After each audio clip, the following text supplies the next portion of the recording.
मनाविरुद्ध लग्न भाग 27. रुचीला झोपेतून उठवू नकोस आता. झोपू दे तिला. जेव्हा मनाने उठेल तेव्हा उठू दे. निर्मला गालातील स्मित लपवत बोलल्या. बरं. विक्रम बोलून रूममध्ये गेला. निर्मलाने मनातच समाधानाचे देवाचे आभार मानत हात जोडले आणि नाश्ता बनवण्यासाठी किचनमध्ये निघून गेल्या. विक्रम रूममध्ये आला तर रुची उठलेली होती. विक्रम म्हणाला, तू का उठलीस? रुचिता म्हणाली, का उठलीस म्हणजे? आतापर्यंत तर माझ्या मागे लागला होता ना लवकर उठ म्हणून. अगं आई बोलत होती तुला निवांत झोपू दे म्हणून. म्हणून बोललो. विक्रम आरशाजवळ जात बोलला. रुचिता म्हणाली, का? विक्रम म्हणाला, तू खूप कामं केलेत म्हणे काल. खूप थकली असेल म्हणून झोपू दे बोलली. रुचीची नजर त्याच्या पाठीवरच्या ओरखंडांवर गेली. तसे तिचे डोळे मोठे झाले. तू बाहेरून असाच आला? रुचीने त्याच्या जवळ येत विचारले. विक्रम म्हणाला, असाच म्हणजे? रुचिता म्हणाली, असाच म्हणजे असा विना शर्टचा. विक्रम म्हणाला, मी नेहमीच विना शर्टचा रूममध्ये येतो. रुचिता म्हणाली, मला का कधी दिसला नाहीस? कारण तू रूममध्ये असताना मी शर्ट घालून येत होतो. विक्रम हसत बोलला. रुचिता म्हणाली, आई तुला नक्की काय बोलल्या? विक्रम म्हणाला, रुची काय माझ्यासोबत केबीसी खेळत बसलीयेस सकाळी सकाळी? मला आवरू दे माझं. मला लवकर जायचं आहे आज. ऑफिसमध्ये बॉसची मीटिंग आहे. विक्रम तुझ्या पाठीवर माझ्या नखांचे ओरखडले पडलेत.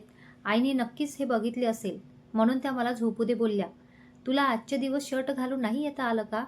आई आता काय विचार करत असेल माझ्याबद्दल? आता मी कशी फेस करू त्यांना?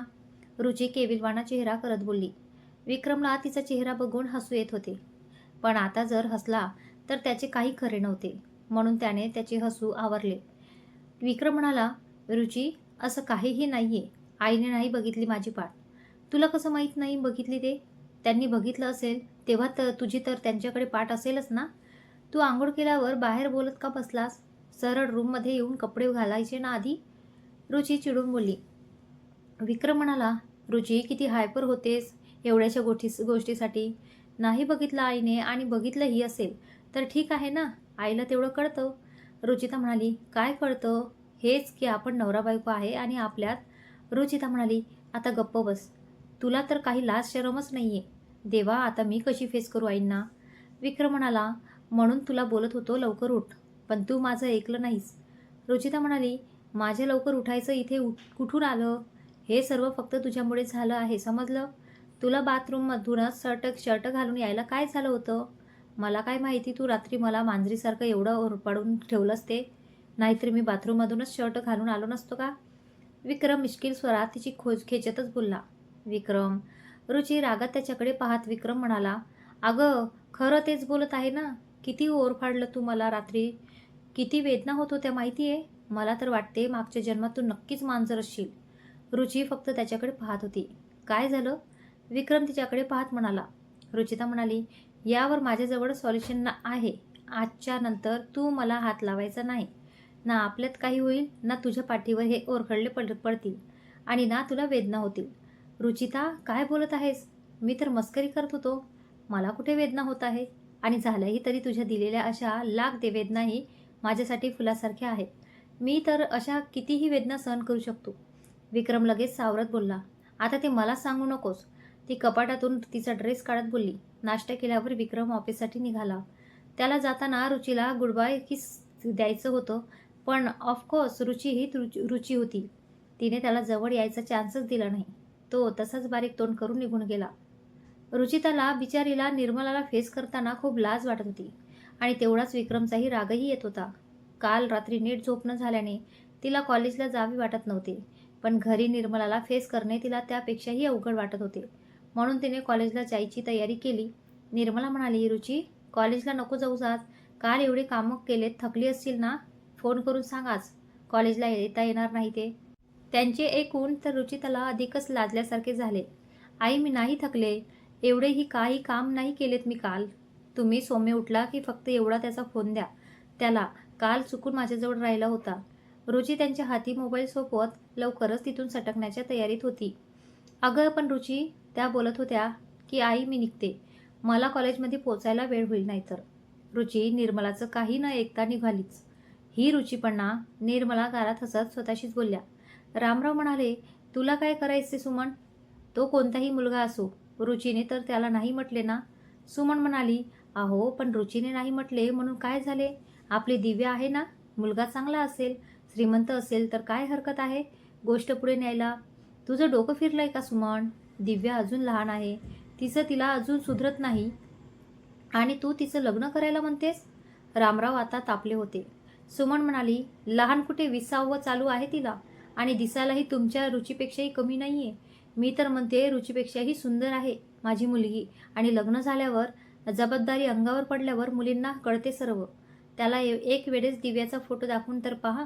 मला तुझ्या डोक्याशी डोकंच लावायचं नाही. सुमन आणि दिव्याचं समीरशी लग्न तर तू विसरून जा. तो ऋषीशी लग्नाला तयार झाला कारण तो रुचीवर प्रेम करत होता. दिव्याचं तसं नाहीये. तसंही दिव्या त्याच्यापेक्षा वयाने कितीतरी लहान आहे, अल्लड आहे. ही जोडी बनणं कधीच शक्य नाही. पुन्हा माझ्यासमोर ही गोष्टही काढू नकोस, समजलं? रामराव तावात बोलून निघून गेले. असं कसं शक्य नाही? मी शक्य करणार ते. समीरसारखा श्रीमंत आणि देखणा मुलगा माझ्या दिव्यालाच शोभतो, त्या अवदशा रुचीला नाही. निर्मला मनातच बोलल्या आणि रूममध्ये निघून गेल्या. दुपारी रुचीने विक्रमला कॉल केला. विक्रम म्हणाला, आता कशाला कॉल केलास? रुचिता म्हणाली, का मी माझ्या नवऱ्याला कॉल पण नाही करायचा का? विक्रम म्हणाला, हाच नवरा सकाळी जेव्हा जवळ येत होता तेव्हा तर दूर हाकलवत होतीस त्याला. रुचिता म्हणाली, तेव्हा नवऱ्याची चूक होती, मग त्याची शिक्षा त्याला द्यायला नको का? विक्रम म्हणाला, मग बायकोच्या तर अशा कितीक चुका झाल्यात, मग नवऱ्यानेही बायकोला शिक्षा द्यायला हवी नाही? मग बायकोने कधी नकार दिलाय शिक्षा द्यायला? नवरा बायकोला हवी ती शिक्षा देऊ शकतो. रुचिता लाडात म्हणाली. विक्रम म्हणाला, पण नवरा शिक्षा द्यायला जातो तेव्हा बायको रागे भरते ना. रुचिता म्हणाली, मग नवऱ्याने बायकोचा राग घालवायला हवा ना. विक्रम म्हणाला, पण बायको तर नवऱ्याला जवळही येऊ देत नाही, मग नवरा बायकोचा राग कसा घालवणार? मग नवऱ्याने शिकून घ्यावे बायकोचा राग कसा घालवावा ते. रुची लाडात म्हणाली, रुचिता काही काम नाही का तुला? एवढं लाडात येणं तुला सूट होत नाही. विक्रम हसत बोलला, विक्रम तू जराही रोमॅन्टिक नाहीयेस. किती छान संभाषण चाललं होतं, पण तू. विक्रम म्हणाला, रुचिता मला नुकताच मीटिंगमधून ब्रेक मिळालाय, सरांना आणखी फाईल दाखवण्याच्या आहेत. रुचिता म्हणाली, मग मी दाखवू नको बोलले का? विक्रम म्हणाला, रुची बरं जाऊ दे, तू जेवलीस? नाही, आत्ताच लंच ब्रेक झालाय. रुची गाल फुगत बोलली. विक्रम म्हणाला, तू कॉलेजला का गेलीस? तुला बोललो होतो ना आजचे दिवस सुट्टी घे म्हणून. रुचिता म्हणाली, तुझ्यामुळेच यावं लागलं, नाहीतर मी तर दिवसभर झोपले असते. विक्रम म्हणाला, काय? रुचिता म्हणाली, काही नाही, तू जेवलास? विक्रम म्हणाला, नाही, आमचाही आत्ताच ब्रेक झालाय. रुचिता म्हणाली, बरं आधी जेवून घे, मी नंतर कॉल करेन. विक्रम म्हणाला, तू पण जेव आणि शक्य झाल्यास लवकर घरी जा. रुचिता म्हणाली, हो बाय. तिकडून त्याचा एवढाच रिप्लाय आणि दुसऱ्या सेकंडला फोन कट. साधं बाय पण बोलता येत नाही याला. रुचिता फोनकडे पाहत पुटपुटली आणि लंच करायला स्टाफ रूमकडे वळली. विक्रमचे मामा म्हणाले, काय विचार केलास मग निर्मला तू? अगं एवढं चांगलं स्थळ शोधून सापडणार नाही तुला. मला तर विचार पडतोय, तुला एवढा विचार का करावा लागतोय? अगं माझं एक हो म्हण. विक्रम तुझ्या शब्दाबाहेर आहे का? मला विक्रमचा विचार घ्यावा लागेल आधी दादा. तो याला तयार होईल मला वाटत नाही. त्याच्याशी कसं बोलावं तेच मला कळत नाहीये. निर्मला हाती कसलासा फोटो घेऊन बोलत होत्या. विकासराव म्हणाले, विक्रमचे मामा, अगं निर्मला तुझा मुलगा आहे तो, त्याला समजावणे तुझ्यासाठी काही अवघड नाहीये. एवढं चांगलं स्थळ हातून जाऊ देशील तर काय फायदा आहे? मला त्या लोकांचे फोनवर फोन येत आहे. मला तर त्या लोकांना काही ना काही सांगावे लागेल ना. निर्मला म्हणाली, मला कळतंय दादा, मी आजच विक्रमजवळ विषय काढते. मामा म्हणाले, बरं काय करायचं ते लवकर कर. त्या लोकांना मला उत्तर द्यायचं आहे, हो किंवा नाही म्हणून. तू काळजी नको करूस दादा. विक्रमला बोलून मी लगेच तुला कळवते. निर्मलाने थोडंफार बोलून फोन ठेवला. आता त्यांना विक्रम घरी यायची वाट पाहायची होती. खरं तर या विषयावर त्या स्वतःच शाशंग होत्या, पण एवढं मोठं स्थळ हातून जाऊ देणंही त्यांना परवडणार नव्हतं. म्हणून काहीही करून त्यांना या विषयावर विक्रमशी बोलायचेच होते. विक्रम म्हणाला, काय बोलते आई? तुला कळतं तरी का आहे का? प्रियाचं लग्न? लहान आहे ती अजून, तिचं शिक्षणही कंप्लीट झालं नाही. तू असा विचार करूच कसा शकतेस? निर्मलाबाई जेवण झाल्यावर विक्रमच्या रूममध्ये येऊन त्याला प्रियाच्या लग्नासाठी कन्व्हिन्स करायचा प्रयत्न करत होत्या. निर्मला म्हणाली, काय चुकीचं आहे त्यात?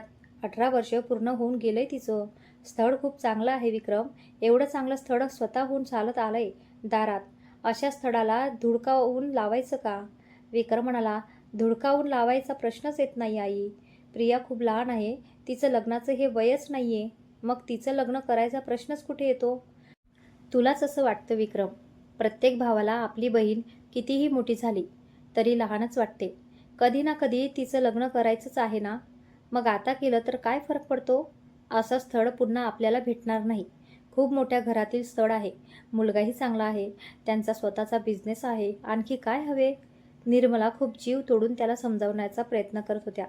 विक्रम म्हणाला, बरं बघू, मी तुला विचार करून सांगतो. निर्मला म्हणाली, बरं कर विचार. एकदा पाहण्याचा कार्यक्रम आटोपला की तुझ्याही लक्षात येईल. विक्रम म्हणाला, आई, मी फक्त विचार करतो बोललो. निर्मला म्हणाली, मग कर ना विचार. तू हो बोलल्यावरच पुढची बोलणी होईल. रुचिता किचन आवरत होती तेव्हाच प्रिया तिच्याजवळ आली. वहिनी, प्रिया किचनमध्ये येत म्हणाली. प्रिया, काय झालं? काही पाहिजे होतं का? रुचिता ती अशी अचानक किचनमध्ये आल्याने गोंधळली. वहिनी, मला आत्ताच लग्न नाही करायचं. दादाला आणि आईला सांग ना तू. अजून माझं शिक्षण राहिली आहे. प्रिया रडघाईला येत बोलली. तुझं लग्न? प्रिया, काय बोलतेस? रुची तिच्या बोलण्याने पूर्ण गोंधळली होती. वहिनी, मला दादाला त्याच्या बर्थडे गिफ्ट द्यायचं होतं, म्हणून मी तुझ्या रूममध्ये गेले होते. तेव्हा तिने विक्रम आणि निर्मलाचं ऐकलेलं पूर्ण रुचिताला सांगितलं. काय? विक्रम असा कसा विचार करू शकतो? तू काळजी करू नकोस. प्रिया, कोणीही तुला आत्ताच काय कधीच लग्नाला फोर्स करणार नाही आणि तुझ्या मर्जीशिवाय तुला कोणतेच पाहुणेही बघायला येणार नाही. रुची प्रियाच्या गालाला हात लावून बोलली. प्रिया म्हणाली, खरंच ना वहिनी? रुचिता म्हणाली, हो खरंच. आणि प्रिया, कोणत्याही परिस्थितीला असं घाबरायचं नसतं. तुला लग्न नाही करायचं तर तू ते सरळ तुझ्या दादाला सांगायला हवं. तुझा दादा तुझ्या मर्जीशिवाय लग्न थोडी लावून देणार आहे. प्रिया म्हणाली, मला माहीत आहे तो नाही लावणार, पण मला त्याने आईला विचार करून सांगतो म्हटल्यावर काय करावं ते कळतच नाहीये आणि मी सरळ तुझ्याजवळ आले. रुचिता म्हणाली, बरं ठीक आहे, आता तू जा आणि निवांत झोप. काळजी करू नकोस. आत्ताच तुझं लग्न नाही करणार आहे कोणी. प्रिया म्हणाली, नक्की ना वहिनी? रुचिता म्हणाली, प्रिया, मी बोलले ना, माझ्यावर विश्वास ठेव. तुझ्या मर्जीशिवाय आत्ताच काय कधीच तुझं लग्न होणार नाही. प्रियाला समजावून तिने तिला झोपायला पाठवलं. थोड्या वेळाने किचन आवरून रुचीही रूममध्ये आली.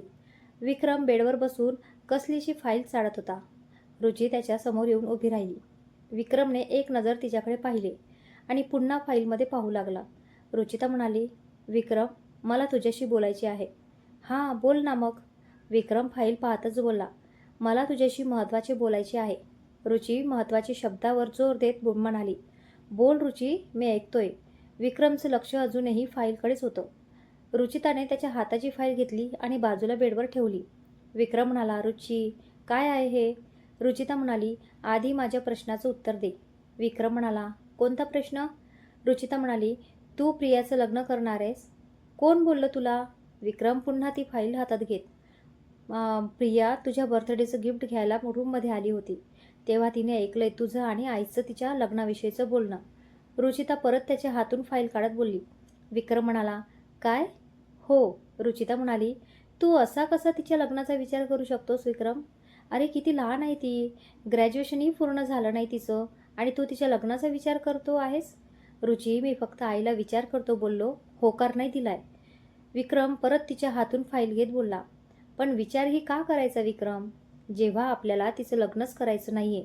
रुची पुन्हा त्याच्या हातातून फाईल घेत, विचार करतो याचा अर्थ मी तिचं लग्न करणार आहे असं नाही होत ना रुची? विक्रम वैतागून परत तिच्या हाताची फाईल घेत बोलला, अच्छा, मग मी या स्थळाचा विचार करतो याचा काय अर्थ होतो? मलाही सांग जरा. रुची पुन्हा त्याच्या हातून फाईल घेत, विक्रमने आता फाईल सकट तिच्या हाताला धरून तिला जवळ ओढले. तशी ती त्याच्या मांडीवर पडली. रुचिता म्हणाली, विक्रम, याचा अर्थ मी तिचं लग्न करणारच नाहीये असा होतो. विक्रम तिच्या केसांच्या बटांना कानामागे सारत बोलला. त्याच्या त्या हळूवार स्पर्शाने तिच्या अंगावर शहारा येत होता. मग आईला विचार करतो का बोललास? रुची स्वतःला सावरत बोलली.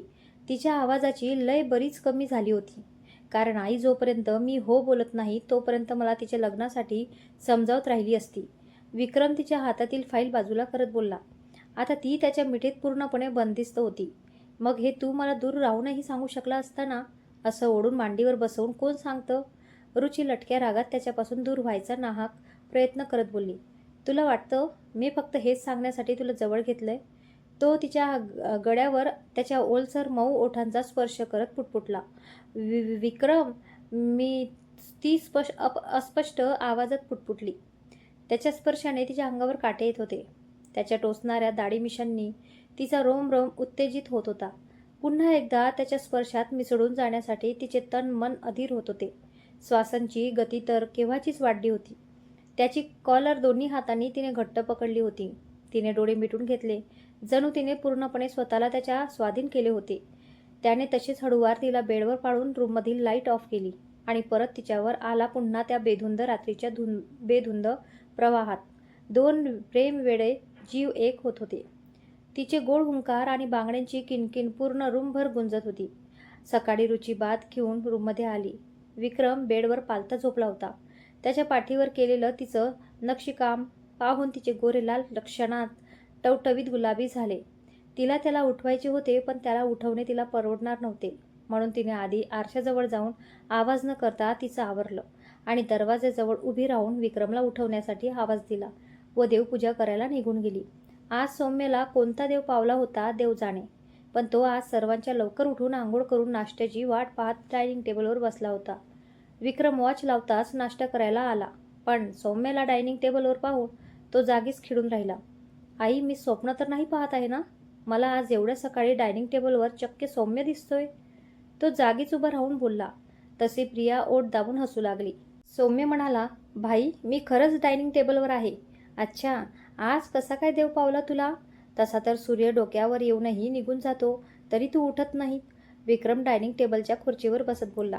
सौम्य म्हणाला, ते मी ठरवलं आहे की मी सकाळी लवकर उठून व्यायाम करेल आणि अभ्यासाला बसेल. तूच म्हणतोयस ना सकाळचा अभ्यास लवकर लक्षात राहत होते.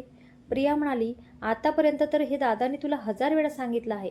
मग त्याची ही अमृतवाणी आत्ताच कशी काय आचरणात आणलीस तू? सौम्य म्हणाला, तुला काय करायचे प्रिया? मी सकाळी तुझ्या आधी उठलो हे पचत नाही आहे का तुला? प्रिया म्हणाली, माझं काय जातं तू लवकर उठला नाही उठला तरी? सौम्य म्हणाला, नाही ना, मग गप्प बस. विक्रम आवाज वाढवत सौम्य म्हणाला, ही बघ ना मग. रुचीने विक्रम आणि सौम्य दोघांच्याही समोर नाश्त्याच्या प्लेट आणून ठेवल्या. विक्रम नाश्ता करू लागला. सौम्य रुचीकडे पाहत तिला डोळ्यांनीच आरजव करत होता. तशी रुची, तू कुठे जाणार आहेस का सौम्य? रुची विक्रमकडे पाहून पुन्हा सौम्यकडे पाहत सौम्य म्हणाला, अरे हो दादा, मी तुला सांगायचंच विसरलो. माझा मित्र आहे ना वेदांत, त्याच्या लहान भावाला बुक हवं होतं माझ्या मागच्या वर्षीच्या सिलेबसचं. त्याच्या एक्झाम चालू आहेत ना, म्हणून तेच द्यायला मी जाणार होतो. आणि वेदांतमध्ये जरा आजारी पडला होता तर त्याची भेटही होईल. मी जाऊ ना मग त्याच्या घरी? नाही. विक्रम त्याच्याकडे नजरही न टाकता नाश्ता करतच उत्तरला. सौम्य म्हणाला, का?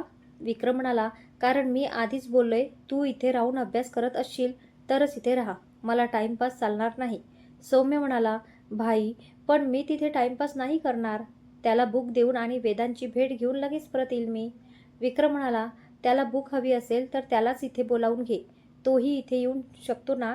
पण दादा, वेदांची भेट ती पूर्ण एक्झाम झाली की घे, कारण मला माहीत आहे तुम्ही दोघं मित्र जर भेटले तर वेळेची काही किंमतच नसते तुमच्याजवळ. त्याची ही एक्झाम चालू आहेत ना. परवाच भेटला तो मला. तसंही फोनवर रोज बोलतच असणार तुम्ही. रुची म्हणाली, विक्रम जाऊ दे ना त्याला. नुसता अभ्यास करून कंटाळला असेल तो. मित्राला भेटेल तर त्याच्या मूडही जरा फ्रेश होईल. विक्रम म्हणाला, काही मूड फ्रेश करायचं नाही त्याला. जाऊन त्या वेदांसोबत ग्राउंडवर क्रिकेट खेळत बसेल दिवसभर आणि मग अभ्यास तर राहिला बाजूला, पण घरीही लवकर येणार नाही तो. सौम्य म्हणाला, दादा, मी खरंच लवकर परत येईल. विक्रम म्हणाला, मला माहीत आहे तू किती लवकर परत येतोस ते. तुझं नेहमीचंच आहे हे. म्हणून तुला इथून एक्झाम द्यायला नाही बोललो मी. वहिनी. सौम्य रुचीकडे बुबारीक तोंड करत. रुची विक्रमला समजवण्यासाठी बोललीच होती की रुची. विक्रम रुचीकडे रागात कटाक्ष टाकत. रुची म्हणाली, विक्रम अभ्यास करतोय तो. दिवसभर नुसतं अभ्यासाचंच तर असतो ना. जरा मूड फ्रेश करायला बाहेर गेला तर काय होते? फक्त अभ्यास केला तर त्याचं मन लागणार का अभ्यासात? ठीक आहे मग. विक्रमचं बोलून पूर्णही होत नाही की मग मी जाऊ ना वेदांतकडे? सौम्य लगेचच. विक्रम म्हणाला, संध्याकाळी जा त्याच्याकडे, पण मी यायच्या आधी तू मला घरी दिसायलाच हवा. सौम्य म्हणाला, दादा, पण मला आता जायचं होतं. तसा विक्रमने त्याला एक लूक दिला.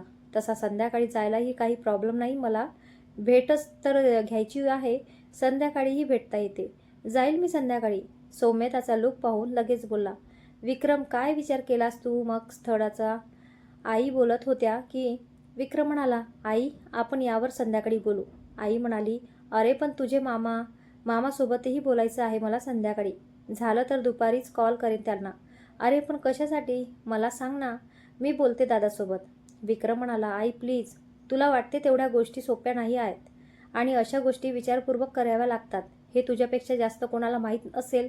बरं कर, काय करतोयस ते. निर्मला वैतागून परत किचनमध्ये निघून गेल्या.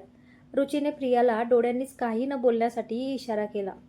सौम्य म्हणाला, मातोश्री कशाबद्दल बोलते भाई? विक्रम म्हणाला, सौम्य तू फक्त तुझ्या अभ्यासावर कॉन्ट्रॅक्ट कर. यावेळेस मला तुझे कमी पडलेले मार्क्स चालणार नाही, समजलं? समजलं. सौम्य नाश्त्यावर कॉन्ट्रॅक्ट करत बोलला. रुची म्हणाली, बाबांना मेडिसिन तर वेळेवर देतोस ना तू प्रशांत? देतो दी, पण बाबा खूप हट्टीपणा करतात. कधी कधी तर घेतच नाही. तू होतीस तेव्हा नीट घ्यायची, पण आता तर कोणाचंच ऐकत नाही. मम्मीही तू गेल्यापासून त्यांची काळजी करते, पण तिचीही ते ऐकत नाही. प्रशांत वैतागून सांगत होता. असं कसं चालेल प्रशांत? मेडिसिन नाही घेतल्या तर ते बरे कसे होतील? रुची काळजीने बोलली. प्रशांत म्हणाला, तेच त्यांना समजावून थकलो दी, पण ते आहे की ऐकतच नाही. रुची म्हणाली, काहीतरी विचार करावा लागेल. बरं ते जाऊ दे, मी उद्याची अपॉइंटमेंट घेतली आहे डॉक्टरांची. तू काहीही करून त्यांना हॉस्पिटलमध्ये घेऊन जा. सोबत आईलाही ने. मी नाही तर नक्कीच येणार बाबाला डॉक्टरकडे नेण्यासाठी. प्रशांत म्हणाला, पण दी बाबा येईल का? रुची म्हणाली, नाही आले तर माझी शपथ दे त्यांना येण्यासाठी. त्याशिवाय ऐकणार नाहीत ते. बरं आता जा तू, आई वाट पाहत असेल घरी तुझी. डॉक्टरकडून आल्यावर मला सांग डॉक्टर काय बोलते ते. तसे मी कॉल करून बोलेलच. ठीक आहे दी, बाय, मी निघतो आता. प्रशांत कॅफेतून निघण्यासाठी उठला.